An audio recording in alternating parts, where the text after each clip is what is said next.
good one. This is going to be spicy. It's a game that we've seen a little bit in recent times, still not so much.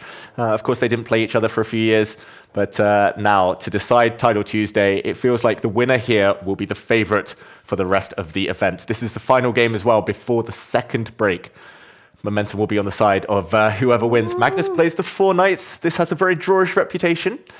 Still a lot of life left, but Magnus is going to trade off some pawns, bring his bishop out. Next, he's going to bring his queen out and try to take this knight, try to wreck the black pawn structure.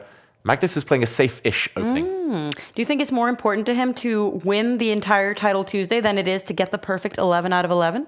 Oof. Kind of depending on the situation that he's playing as Hans. Is he a little bit like, ooh?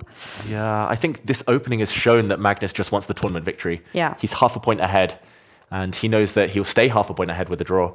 At least of Hans Niemann. Maybe others will make up some ground. But yeah, this opening has a very drawish reputation. Often opposite color bishops. The black bishop will come and trade itself off for the knight later on. And yeah, it's just whether Hans can hold his nerve here. It's going to be hard to beat the world number 1 with black from a position like this. Black's 2 bishops balanced out by the doubled pawns. Let's see what Magnus says. Bishop g4. There's not a chance I should have given him.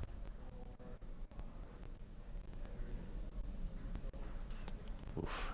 Super focused, Magnus Carlsen. Yeah, he's not talking a lot. He's not talking as much as he usually does. In the other games, he's realized that this is serious. He's playing a safer opening than he might usually do. We've seen Magnus play completely crazy openings in Title Tuesday, but not against Hans. That's an opponent he respects a little bit too much to be playing whatever was voted for in the app today. Exactly. There's a lot of honor, bragging rights on the line. And especially the fact that he's ahead in the tournament means that Magnus is keen to minimize risk. The last couple of moves for black have been a bit mysterious, moving the rook forward into the center and then bringing it back. But now we see the trade of bishop for knight. Very likely, at least. Bishop takes this knight is the most logical move. And we will see opposite color bishops. There's been an early draw on board 3.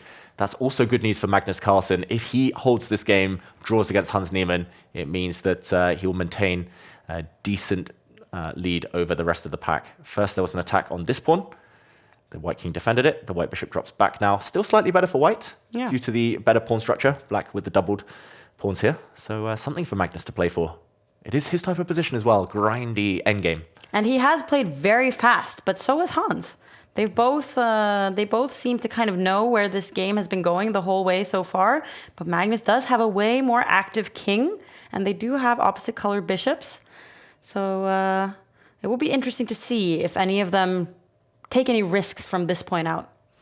Yeah, I think especially for Magnus, he's kind of playing with house money here. It's like if everything goes wrong, probably you swap off rooks, you might be a pawn down and you can still draw. For Hans Niemann, if you go down a pawn in conjunction with these weak pawns, it feels like that might be too much. It feels like you might be tipping yourself over the edge there. Magnus shifting his rook across. Black had a chance, maybe a chance he could have taken, should have taken, to trade off rooks. Now this rook move, white might just dodge and say, no trade for you. It will not be opposite color bishops alone. Rooks on the board, there's still winning chances for both sides. As the black bishop drops back, what do you think? Is this going to be a draw that it looks like it should be, or are they both going to press for a win? Oh, I'm wondering if they're kind of waiting it out a little bit. I feel like there are some things you can test. Oh, Magnus is actually offering a trade of rooks. I would take that as an admittance of drawishness. I would too. And it would be kind of cool now if Hans is like, hell no. Ooh. Ooh, he keeps the game alive. We did see the bar say slightly better for white. Probably that just meant that rooks coming off, white can try for a while, but a draw.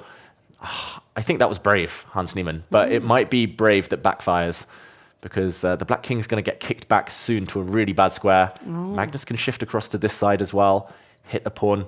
He actually just drops back. He's going to try and occupy this open line, and now the black rook has moved away. The white king, I joke about king of the hill, kings getting excited, moving up the board. That's the safest king in an endgame ever. Can never get checked. So active as well. Oh, yeah, that is a good point. It's like a king on an outpost. Yeah. If you could turn it into a knight, just for a move or two, it would be even better. But still pretty good, that king. I'm trying to read Magnus's expression because he's played quite fast, but he's been kind of eating and not saying so much during this game. It seems like he's been really focused. Seems a bit passive. Bishop c8 maybe. Bishop d7. Wants to bring his bishop round. He's talking about bringing his bishop now to c8 to start dislodging the black rook. It's very shaky for Hans Niemann, who's kind of only defending with his rook right now. That's the only active piece. The other two are very, very tied up, holding pawns, but still should be fine, since black's rook doesn't allow the white rook to get into the game. Just as I say that, commentator's curse, Magnus is suddenly much better. He's forced the pawns to dart squares. This is good endgame technique. On dart squares, they're easily blockaded, and they also block in black's bishop. Black's bishop has no good stable outposts. The white bishop does, and it's massively better now for Magnus Carlsen. Still not obvious, but he trades rooks. He's going to try and run with his king later on towards the black pawns. Oh. And Hans keeps the rooks on the board, but that does mean that that rook is kind of malplaced a little bit, like on the side of the board there.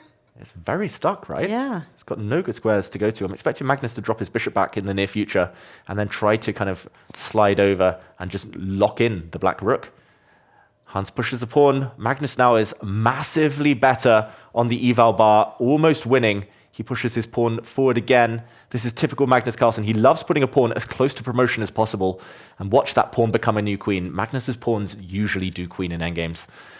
Hans Niemann's almost out of moves. The black rook is going back, but now the bishop can slide forward to defend a pawn, and the white rook will be released to go pawn hunting.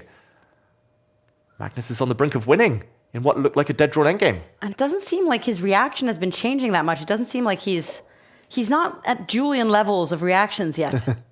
Yeah, he could learn a few things from Julian Song. I think Magnus might be #1 at chess, but Julian #1 at celebrations. As we see Magnus spend some of his time advantage. Hans Niemann hasn't done much wrong. Like, I can't fault a single one of Hans's moves, but somehow it's got from slightly worse to much worse to almost dead loss now. This is so hard when you play Magnus Carlsen in an endgame. You can kind of see it in Hans's face as well. The energy, the usual passion and anger that drives him isn't there. As the white rook comes in, Magnus hunting down the black bishop, which is actually almost trapped. That is classy play by Magnus Carlsen. That bishop lacks squares. If it drops back in either direction, the white rook will come down to the 7th rank. If white can win this pawn, it's just game over. That white pawn will promote. And I think the bishop just has to sit and defend it. Magnus might keep threatening that bishop, though. He can even sacrifice his rook for the bishop if that means the white pawn goes through. Also, ideas of the bishop dropping back, pawns hanging. That's a strange move, allowing the white rook to slide across now. Magnus Carlsen is going to dislodge that bishop. He's going to take a pawn, and he's about to make a new queen. So close to victory now. Wow. And Magnus is still keeping his calm. The clocks have approached each other a lot. Magnus only has now about 30 seconds more than Hans, but at a certain point, he was up by more than a minute. So he's invested some time, but it seems like Hans is now starting to realize that this position is very good for Magnus. Yeah, it's almost automatic as well for Magnus now. You just move your rook out the way, you push your pawn, and there we go. Hans Niemann doesn't want to suffer. He resigns. Magnus, 8 out of